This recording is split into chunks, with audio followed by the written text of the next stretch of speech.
leaders at Times Network, Governor Mr. Shaktikanta Das, members of the press, ladies and gentlemen. When the agenda of this year's Economic Conclave, IEC, was mentioned as Aspiration to Action, I really felt very excited about that. I told the organizers there can't be a better theme in today's context because action is what we all want to see. Now, I will just take a couple of minutes to, not for the benefit of this audience, which I'd say is very highly evolved, but more to the common man and to the people at large as to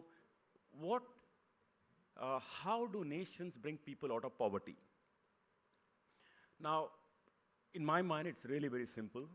You first create economic activity. Economic activity meaning someone makes cars, say Maruti makes cars, it sells to to probably a rich person, and in that chain, you know, the dealer, the distributor, the salesman, everybody makes their share of income in the process. Then even after the car is sold, maybe the workshop makes money, the chain makes money, the whole chain makes money, and so on and so forth for every line of economic activity that happens in the country, whether we're selling services or selling goods. Now, there are a number of people who do not participate in this chain or cannot participate in this chain, either because they're unemployed or uneducated or unskilled or poor or did not have opportunities.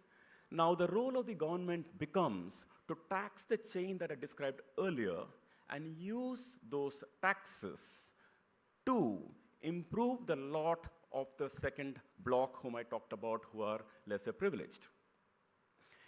If you think of it in this light as three steps, as creating economic activity, taxing it, and helping the marginalized, then you will realize the power of GDP.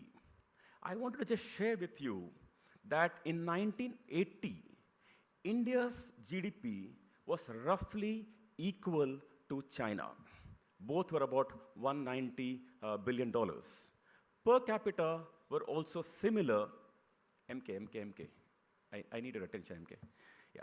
So per capita also was similar for both countries. How come after 40 years, between 1980 to 2020, China's per capita income is $10,000 and India's per capita income is $2,000? It's a very material thing. I went back to Wikipedia and once again checked what is the tax to GDP for China. It's 20%. Tax to GDP for India is about 16.7%. That includes all taxes, central, state, GST, excise, all that put together. Now at 16.7% of $2.7 trillion, India's tax collection is close to about 33 lakh crores, which is 480 or 470 billion dollars. China's tax collection is 20% of $14 trillion or $13.7 trillion, and that works at $2.7 trillion. Now, if China is sitting with $2.7 trillion of tax collection every year, not GDP, which is almost equal to India's GDP, naturally, China's ability to take people out of poverty will be far, far, far superior. And any case, because of economic activity, the number of people who are poor have anyway come down. Now you have more tax revenue, 5 times the tax revenue of India, and then poverty vanishes very, very fast. So we have to think, while I entirely agree with Mr. Anand, who spoke about how India has developed over the last 20 years, and it's quite astonishing that we pulled out 250 million people out of poverty, I must say China pulled out 800 million people out of poverty. 88% of China was poor and less than $2 a day, and today only 2% of China is living below $2 a day. Therefore, the point is that India seems to have missed a trick as far as growth is concerned vis-a-vis its potential, because both countries were the same 40 years ago, the same. Both were energetic, both were young, both had, similar. So Now, what's the point of looking back? There is a point in looking back. The point is that we need to know that we are behind. We are behind our potential. If we had put India on the track of a 10% growth that China did in the same time, in the same globalized economy, today we will not be seeing poor people under the bridges and in our rural areas, and as well as urban poverty. So, we are behind time. We are also racing behind time because a demographic bulge or demographic dividend is probably at least running out in like maybe 20 or 30 years, as they say. Therefore, it is all the more reason for us to get going on this front. Now, how do we deal with this situation? How do we accelerate the growth of GDP, which is the subject of today's discussion? We all know it's a very simple answer. We need to do reforms. When we say reforms, there is always, the key issue with reforms is that there is always a J-curve effect where first the people who are going through reforms suffer some pain, and then the benefit starts coming after 2 or 3 years. Now the ecosystem or the government in power that is doing the reforms is having to go through that phase for the subsequent governments, or if the same government comes back to power, to enjoy the benefit, and that's one of the key reasons. Ladies and gentlemen, I joined ICICI Bank in 2000, and I was heading the retail lending business for ICICI. The first thing I did on joining on March 2nd, 2000 was to go and meet Mr. Vagul, who was the chairman of ICICI, and I requested him, what do you think? When I met him, there was a certain liberalization India had done, and there were protests on the streets, and Indian entrepreneurs were screaming and fuming for that reform. I asked Mr. Vagul, what do you think of this is going on? How do you deal with the situation? He said, listen, Vaidya, I'll tell you a story. And this is a story he told me. It stuck with me after 20 years. He told me that, listen, once upon a time, the gods and the demons, as you know, they're always on opposite sides of the stick.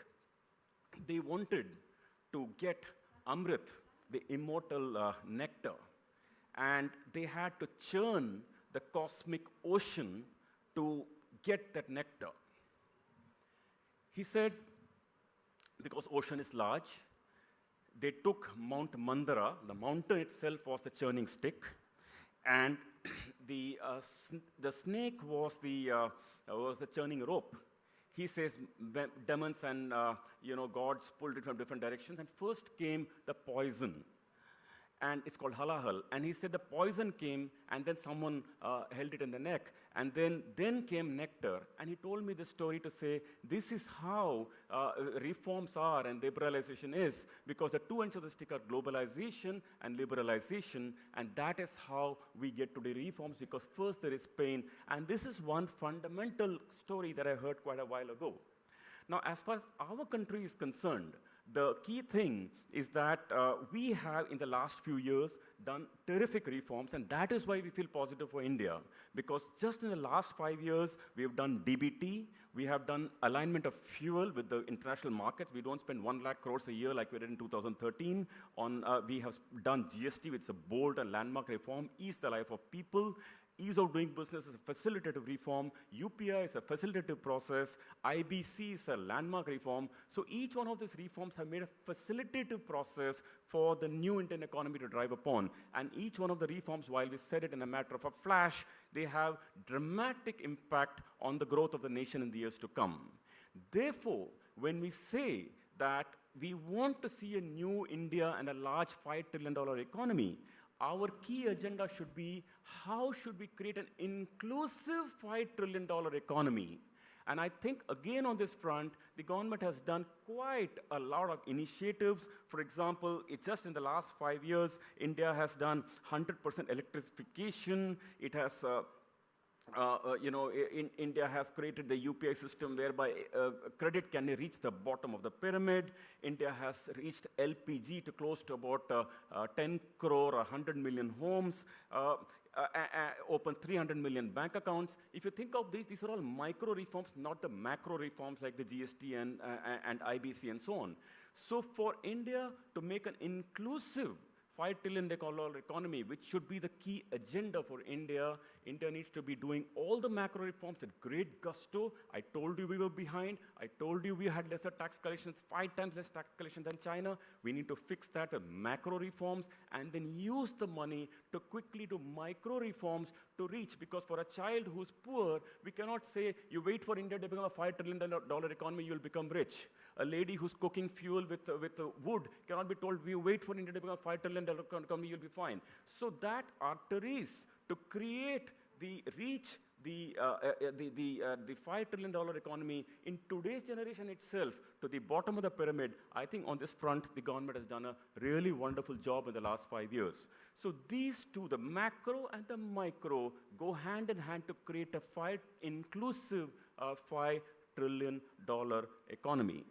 Last thing before I sign off, today everybody will talk about slowdown and say how to talk about slowdown in the context of the $5 trillion. Let me just share with you that this slowdown of today is not because of what we did 1 or 2 or 3 years ago or demon, etc.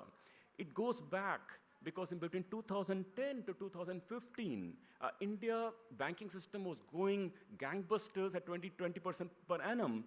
And that money was going to create, let me say in many cases, even crony capitalism, which later Supreme Court had to strike down. Investments came to a grinding halt between 2015 to 20 because of the period of 10 to 15 excesses and excess capacity. Now, when we did not invest for 5 years, then naturally we're beginning to see the slowdown of not making investments for 5 years. So this period will take when it take, but the more important thing is whether it takes 2 quarters or 4 quarters. But the more important thing is once we set a target of $5 trillion economy and go towards a $5 trillion economy, whether we achieve it in 2024 or 2025 or 2026, the fact is that when we'll get crashed toward the party, all the reforms, macro and micro that we will do, will set India on a permanent path of success in subsequent years, because that will become a true, free of competition, market-oriented, not free of competition, with adequate competition, with no monopolies, free market, capitalist economy. That is what has been the success of many countries like US, Germany, Canada, and so on, where all the per capita incomes over $30,000. US is $60,000. Lastly, I'm very happy that we have a $5 trillion economy. Our Honorable Prime Minister has set it for us. It's really good to have a target because, I read a quote which was, I thought, very powerful, which said that tragedy in life is not in not achieving the goal. The tragedy in life is not to have a goal. I found that line very powerful, and I think to set a target of $5 trillion and then go for a dash for it, it'll make us do all the necessary reforms. So good luck, ladies and gentlemen. Thank you very much for this very special occasion. Thanks to your Times Network and all of you, ladies and gentlemen. Thank you very much.